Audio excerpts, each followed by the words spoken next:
जबकि अमेरिकी think tank ने अब यह खदशा जाहिर कर दिया है कि कतर के बाद इजराइल टर्की पर भी हमला कर सकता है। अमेरिकन एंटरप्राइज इंस्टीट्यूट के सीनियर फेलो माइकल रूबिन का यह कहना है कि इजराइल कतर में हमास रहनुमाओं पर हमले के बाद टर्की से मुतालबा कर सकता है कि वो हमास रहनुमाओं को फौरी मुल्क बदर करे या फिर उनके ठिकानों से 150 फुट के फासले पर रहे। नाज़रीन, जहां एक जानिब कतर को महफूज पनागाहें समझने वाले हमास रहनुमा का ख्याल या अंदाज़ा गलत साबित हुआ है, वहीं ये बहुत ज़्यादा अहम है कि कतर और अरब दुनिया के जो कि अपनी तेल की ताकत को बतौर लेवरेज और अमेरिका पर दबाव के लिए भी इस्तेमाल करती रही है, वो लेवरेज अभी इस हमले ने ख़त्म कर दी है। साथ ही कतर को बतौर आलमी तनाज़ात के सालिस के स्टेटस को भी बहुत बड़ा धचका लगा है और फिर यही वजह है कि गुज़िश्ता सऊदी अरब की जानिब से भी गुज़िश्ता दिन इजरायली हमले की न सिर्फ मजम्मत की गई बल्कि सऊदी वज़ीर ख़ारजा शहज़ादा फैसल बिन फरहान ने कतरी हम मनसब और कतरी वज़ीर आज़म को फ़ोन करके ये भी यकीन दिलाया कि सऊदी अरब कतर की सलामती के तहफ़्फ़ुज़ और खुद मुख्तारी के दिफा के लिए हर मुमकिन ताल्लुक़ फराहम करेगा। BBC ने अपने तज्ज़िये में इस हवाले से ये लिखा है कि कतर 13 साल से ज़ायद अरसे से एक सालिस के तौर पर अहम हैसियत रखता है। 2007 में जब हमास ने गजा पर कंट्रोल हासिल किया तो आलमी बरादरी के बेशतर ममालिक ने इसे नजरअंदाज किया।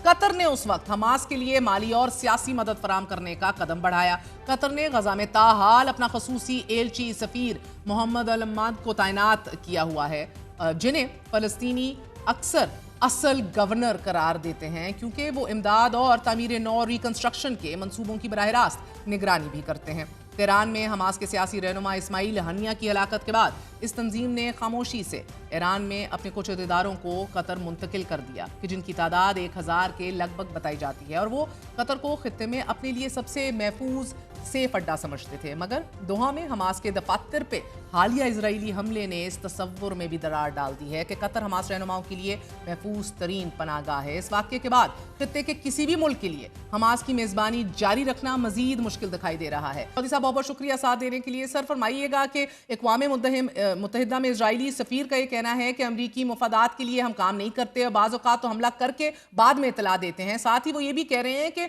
ये फैसला दुरुस्त था और हम दहशतगर्दों को हर जगह निशाना बनाएंगे, अब वो गजा हो, वो लेबनान हो या वो फिर कतर हो। जबकि अमेरिका में भी इजरायली सफीर धमकियां दे रहा है सर कि अगर कतर में हमास रहनुमा भी जिंदा बच गए हैं तो अगली बार वो जिंदा नहीं बचेंगे। Is this the new world order sir?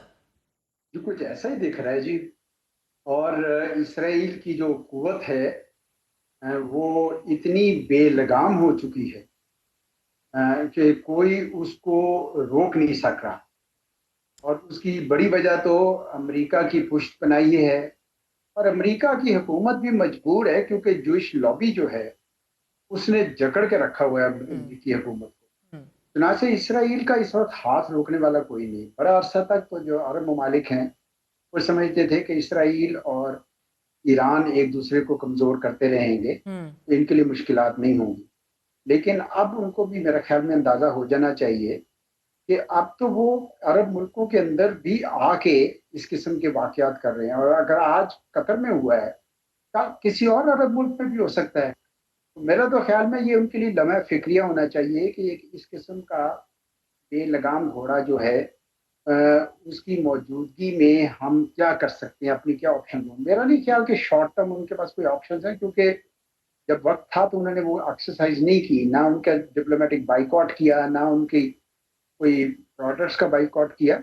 लेकिन मीडियम टू लॉन्ग टर्म मुझे ऐसे लग रहा है कि अमेरिका का जो सिक्योरिटी अम्ब्रेला अमेरिका ने जो दिया हुआ था इन सबको, शायद ये तमाम ममालिक अब सोचेंगे कि हमें दूसरी ऑप्शंस भी जनरेट करनी चाहिए और शायद इनका झुकाव अब चीन और रूस की तरफ ज्यादा हो जाए। मुझे ऐसे लग रहा है क्योंकि इसराइल तो रुकने को नजर नहीं आ रहा और वो एक धुन सवार है उनको कि हम गजा के सारे लोग मार दें और वहां पे खाली कराए। अभी गजा से आपने खबर सुनी होगी तो गजा से वो कह रहे हैं कि जी आप खाली करके मुकम्मल इवैक्यूएशन, एब्सोल्युटली। और वो क्रैम्प हो जाएंगे सारे एक जगह पे और ये वहां पे बैठ के अपनी रिवीरा बनाएंगे, सेटलमेंट्स बनाएंगे, जो भी करेंगे।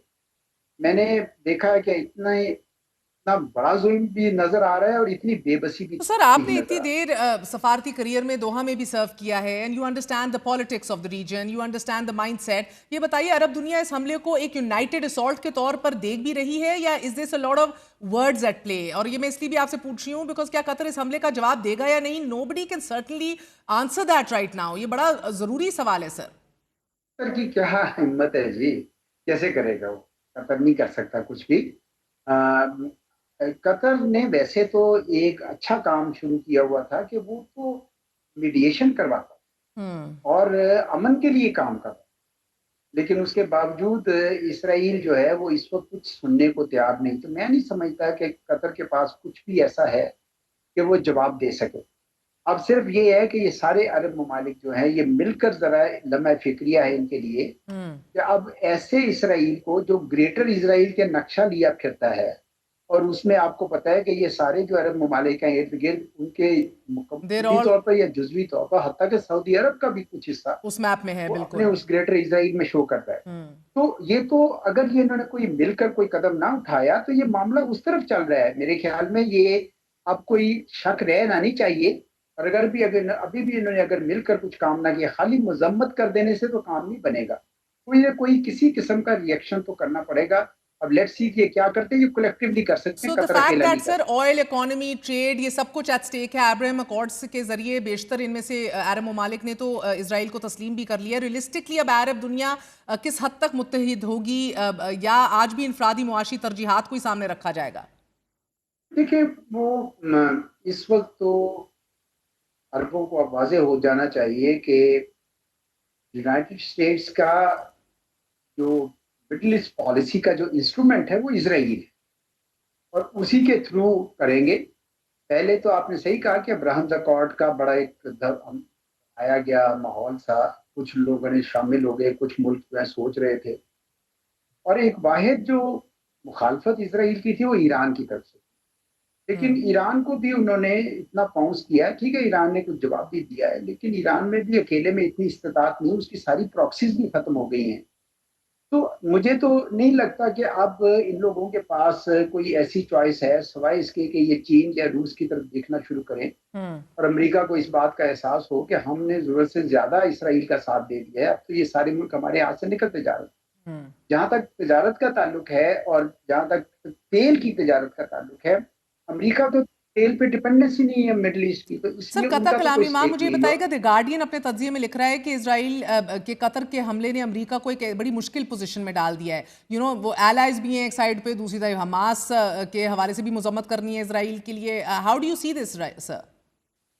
मैं नहीं समझता जी। देखें जहाज 4 मुल्क क्रॉस करके आए उनके, हाँ। और रास्ते में मैंने ये सुना कि एयर फ्यूलिंग भी हुई है अमेरिकन जहाजों से। अगर ऐसा सब कुछ है, और मैं अभी तक तो मैंने यही देखा है कि इसराइल कोई ऐसा काम नहीं करता जो अमेरिका से जिसकी क्लियरेंस ना ली हो या आशीर्वाद ना ली, ये ऐसा होता नहीं है। ठीक है कभी कभार कोई इस तरह का सरफिरा आपका जो पालतू बच्चा हो वो कुछ कर सकता है, गलत हरकत भी कर सकता है, और मुमकिन है नेतन्याहू ओवर कॉन्फिडेंस में कुछ कर भी लेंगे, लेकिन अमेरिका उनका साथ नहीं छोड़ेगा किसी सूरत में।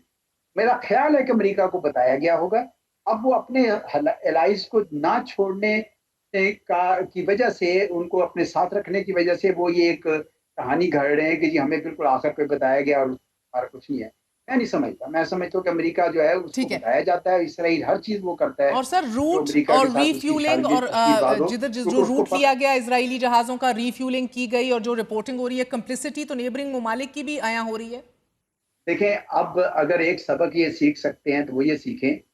तो वो जो कहते थे ना, वो एक कहानी थी कि पहले वो पढ़ाई के लिए आए, मैं चुप रहा, फिर वो फलाने के लिए आए, मैं चुप रहा, फिर वो मेरे लिए आए तो वो बोलने वाला नहीं था। ये वही माहौल बन जाएगा। अभी तो वो जनूबी लेबनान को उन्होंने दबाया हुआ है, जॉर्डन में तो वो बोल ही नहीं सकते हैं, बल्कि वो तकरीबन उनका साथ देते हैं। तो आहिस्ता आहिस्ता अगर वो दायरा फैलाते चले गए तो आप ये देखें, ये एक एक करके सारे अरब ममालिक उसकी जद में आ जाएंगे। मैंने आपसे वो जिक्र किया उस नक्शे का जो नेतन्याहू साहब ये फिरते हैं, उसमें तो आधा सऊदी अरब भी शामिल किया हुआ है ना, आधा तो नहीं लेकिन टॉप नॉर्थ का काफी हिस्सा जो है ना उन्होंने शामिल किया हुआ है। इसलिए ये सारों को अब सोचना चाहिए कि भाई अगर हम इकट्ठे अब ना हुए, खाली मजम्मत की खातर नहीं, तो प्रैक्टिकल स्टेप्स के लिए, तो फिर ये उनके लिए दोबारा शायद मौका ना आए, क्योंकि फिर आज कतर की बारी है, अल्लाह कल खैर कहीं करे। और अटैक हो सकता है। बहुत बहुत शुक्रिया, हमारे साथ एजाज चौधरी साहब मौजूद थे।